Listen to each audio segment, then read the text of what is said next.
he's got, I mean, he's an incredible cinephile. He loves movies. He loves Dracula. He loves horror movies.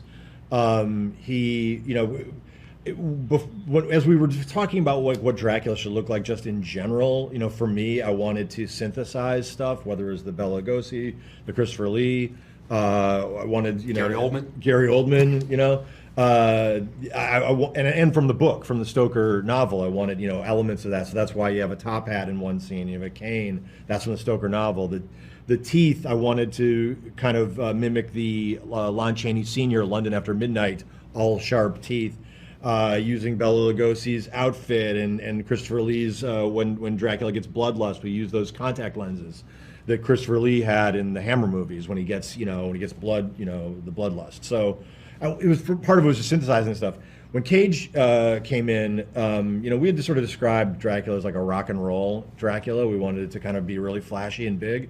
So, Cage came in and the rings, that's where we got the rings and the fur and all of the, kind of really, soft and tactile textures and that sort of thing in the costume. So that was, it was a lot of... I just want to say I was absolutely essential to this process because I would go, that looks really cool.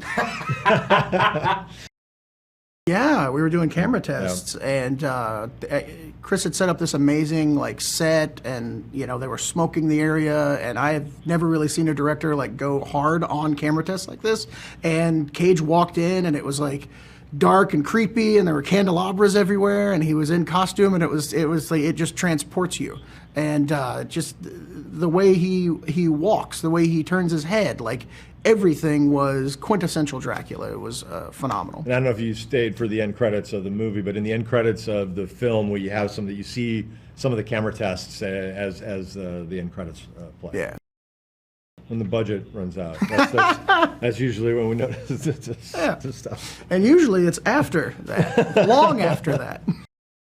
I mean, splatstick humor's kind of been around for a long time, and movies like Sam Raimi's Evil Dead 2 kind of perfected, splatstick humor. So I think that there's a natural connection between humor and horror, and I think even the way, just from a structural standpoint, the way you develop a scare and the way you develop a joke, oftentimes are the very same kinds of things. They're just you're sort of one is something that's shocking, one makes you laugh. But yeah, I mean, splastic horror has always been something that for me is I just some of my favorite movies have Shaun of the Dead and things like that.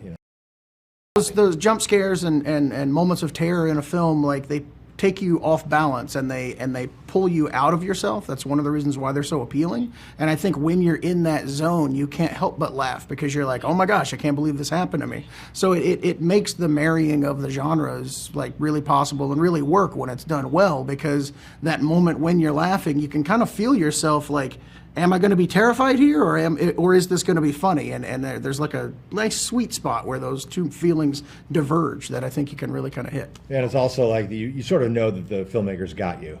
Yeah. You know what I mean? You get that jump and you get that thing, and then you sort of you relax and you realize, yeah, they got me.